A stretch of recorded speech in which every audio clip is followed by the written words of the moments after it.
Joining us now is Henry Barbour, GOP Strategist. Henry, thanks for taking some time to call in and help us sort out this rather complex political environment we got going on. The 2023 state elections, of course, just around the corner, at least the primaries. And then we roll right into the national landscape. First, Henry, good morning to you, sir. Thanks for joining us. First, what do you think about how the recent Supreme Court decisions, pivotal landmark decisions within a 24-hour period of time, how may they play into, first, the statewide scene? What do you think? Well, happy Independence Day, a day early, Gerard. Glad to be with you from Yazoo Yes, City. sir. It's going to be interesting to see. I don't know necessarily that they have a big impact on state elections.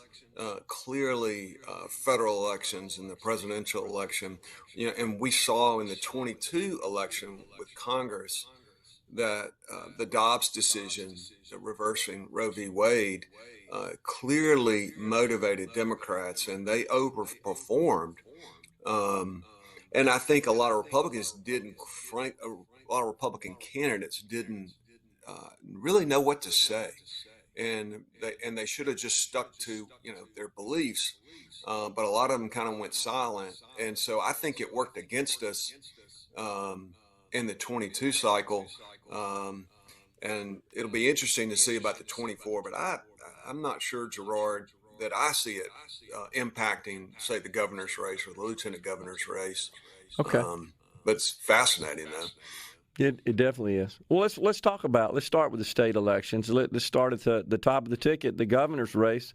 Not really a whole lot, I think, exciting in the primaries, but surely setting up for a very contentious affair between our governor, Tate Reeves, the incumbent, and the Democrat challenger, populist Brandon Presley, very popular political figure in the state that on a daily basis, frankly, is attacking our governor and seems to be well-funded. How do you see this playing out? Well, it's definitely a race that Republicans, Tate Reeves, can't take for granted. I like Tate's position right now, and honestly, I'm a little bit underwhelmed by the Brandon Presley campaign. I kind of thought they started the year pretty well, but I just don't quite get what their approach, and I would think they need a new strategist, maybe somebody from Mississippi, but that I think Presley is struggling, and I think Tate is sitting on about $9 million and just getting started. But all that said, if it's taken for granted, that things can change rapidly, as we know in politics. But Tate's big advantage is, I think, just the results that he got as governor. And if you look at COVID and you look at the contrast with how he, tried to make sure schools were open and that businesses stayed open, that you could go to church, as opposed to states like where Gavin Newsom, governor in California, or Cuomo in New York, where they didn't want people going to church. They didn't even want people going to the park or the beach. It's crazy. And I think that sort of exposed where Democrats are. And I think that hurts Brandon Presley, helps Tate Reeves. And then meanwhile, on education and economic issues, record employment rate here in Mississippi, all these things speak well for Tate. So I'm pretty optimistic about Tate, but want to be careful not to get too excited early. Do you think that Presley poses a bigger challenge to Tate than Jim Hood did? That's a good question. For years and years, we heard that Jim Hood was going to be the perfect statewide candidate for Democrats. I think the problem is it just didn't seem like his heart was in it. I don't know that, that's Agree. really was his aspiration. I think he loved being attorney general, and he had great success getting elected there. But um, I don't know, Gerard. I know I'm supposed to have an answer to that. Um, but I really don't know. I'm like I said, I'm underwhelmed by Brandon Presley. I Yeah. thought he was going to be a lot stronger, um, and he seems to kind of be playing uh, to the liberal Democrats, Stacey Abrams and such, because he needs their help and support. But I don't think that's working for him, and I don't think it works for the Mississippi voters. And Tate's just got to keep his head down and keep getting good results and explain the contrast with what you'd get with Tate Reeves and what you'd get with Brandon Presley. And I think COVID is the best example of contrast uh, that I can think of. Yeah, I think you're right. I mean, certainly the governor was handed just a number of big time emergencies, catastrophes that he had to navigate through, while also executing and discharging his typical duties as the chief executive of the state. And I think most people that I've talked to anecdotally say, yeah, I'm pleased with the way the governor handled that. And I think you're right. That will play out in his favor. Let's move down to lieutenant governor. Of course, we got a big-time primary race there. You and I talked about that last time. They were just getting started, but things have certainly amped up since then. Incumbent Lieutenant Governor Delbert Hosemann and challenger Chris McDaniel. What's your take on that today, Henry? It's a barn burner.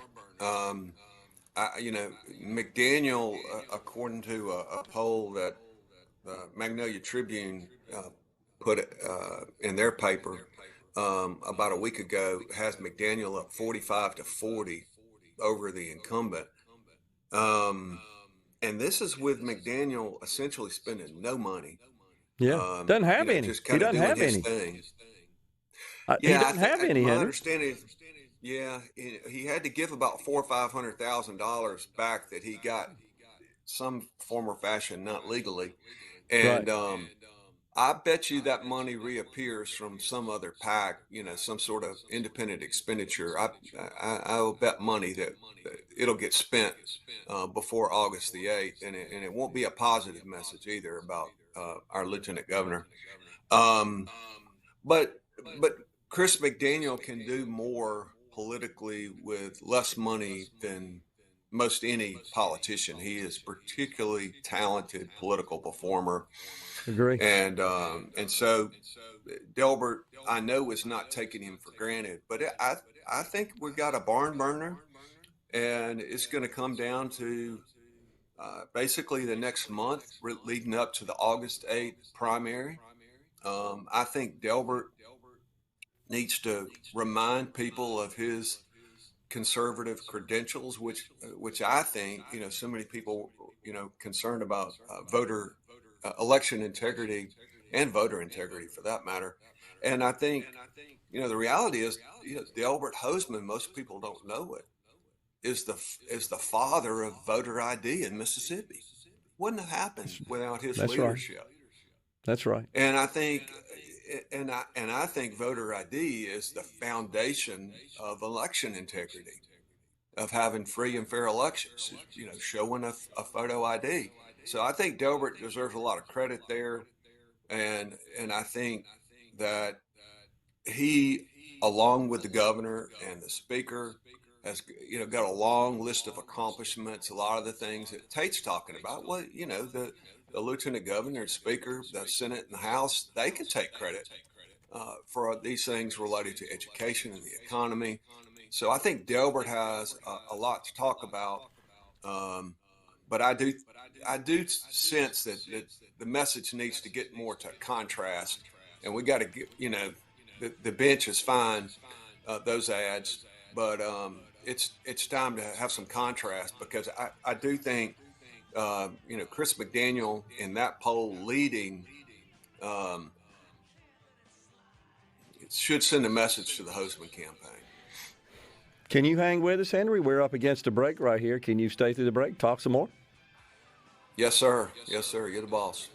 We got it. We got Henry Barbour, GOP strategist, on the line here at Middays. Hang in there with us through the break. We're coming right back. Well, studios, our guest is Henry Barbour, GOP strategist. We were just talking before the break, Henry, about what is, I guess you described as a barn burner. I agree with you, sir, talking about the race for lieutenant governor, the primary race for lieutenant governor, going to the polls in just a little over a month to decide that. You made the point, we were talking about the financial status of the two candidates, the incumbent Lieutenant Governor Delbert Hoseman and, of course, challenger Senator Chris McDaniel. And last I checked, I think the Lieutenant Governor has about 10 times the cash on hand than than the Senator. But you made a great point, and I agree with you, that Chris McDaniel can get more done from a campaign perspective with a small amount of money at his disposal than perhaps any other candidate, maybe in the country, honestly. Certainly in Mississippi, he's proven that. Yeah, maybe in the country. I mean, he is a talented political performer. There's no question about that. That said, Delbert does have about $3 million, and that's a big advantage for his campaign. But you can't have all positive messages sitting on the bench. And particularly if that poll is even close to being accurate. And, that's one poll. But before you go past that, Henry, let me ask you a question. I saw the same report, 45-40. Where are the other 15%? You got a lot of people who really are undecided, and I've seen some polling that Gerard shows that you're talking about 30-40% of people, sometimes 50%, and I'll say the far reaches of the state where they don't get all this news in Jackson. They don't know much about Delbert, and they don't know much about Chris McDaniel. So there are a lot of undecided voters out there. There's a lot of opportunity to define your opponent and to provide an aspirational message of your own.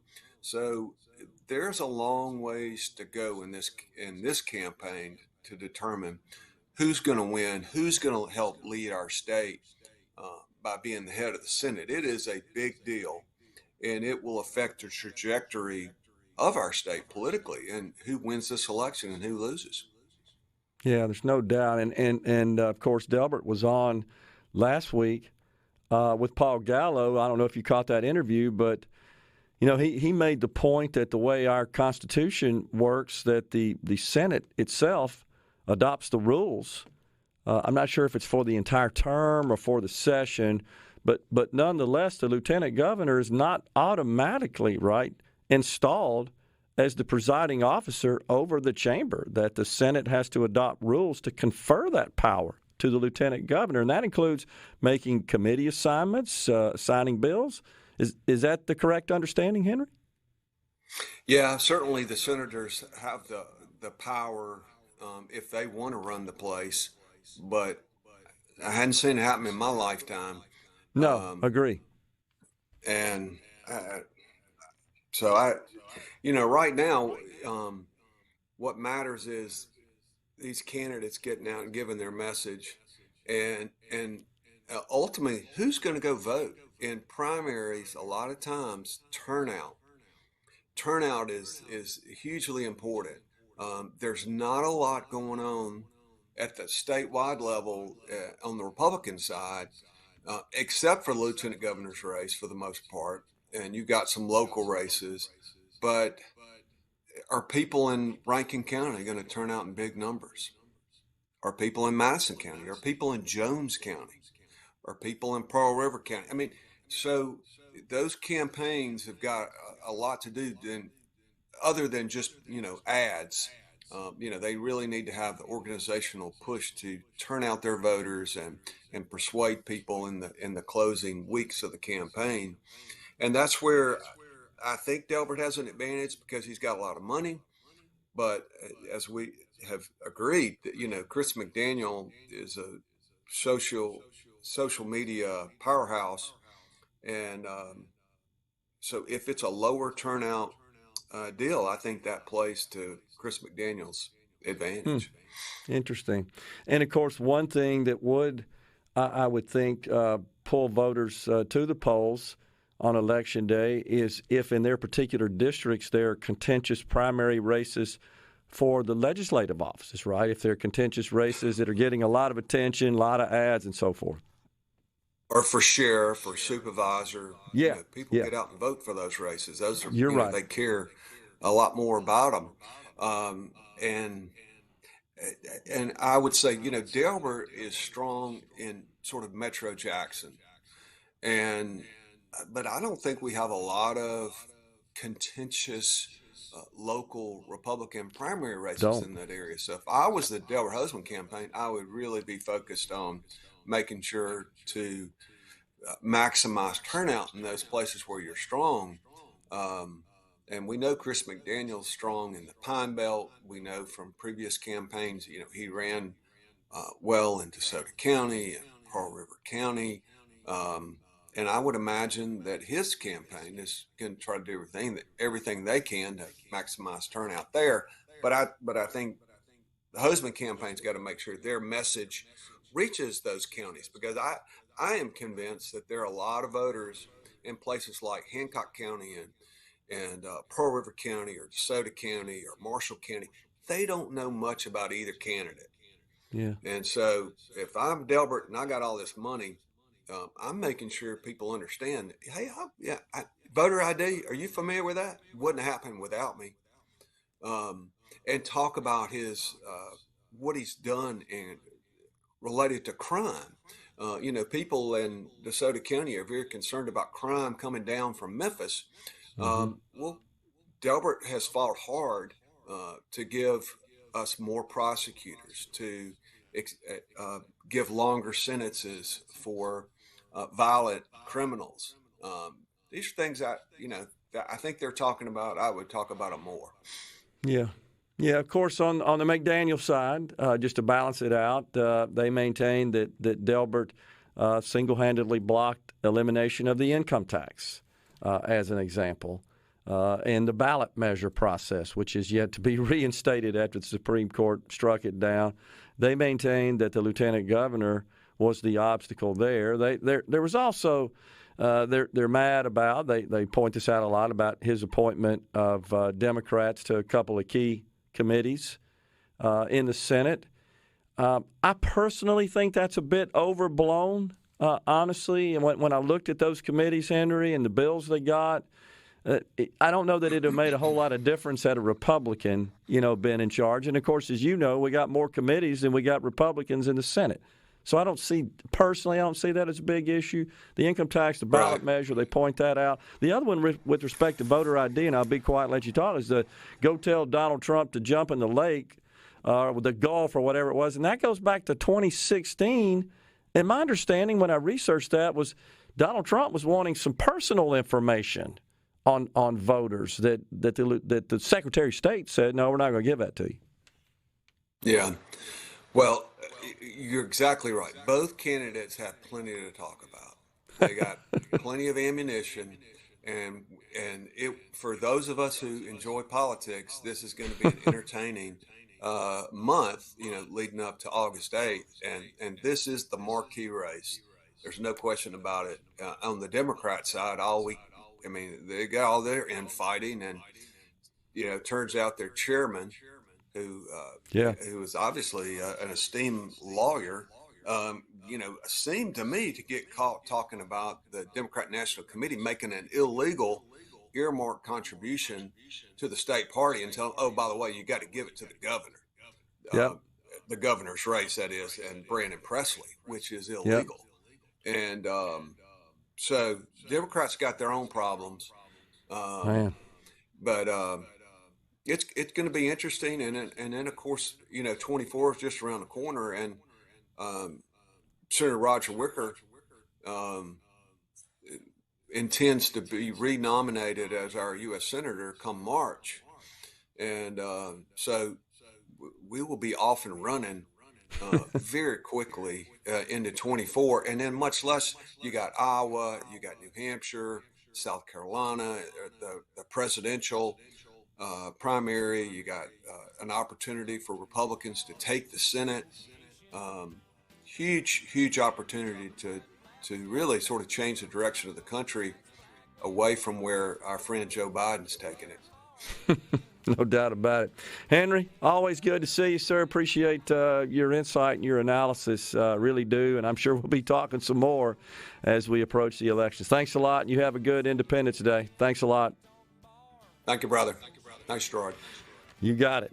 Henry Barbour, GOP strategist, has been our guest here on Middays. We're stepping aside for a break. Coming right back.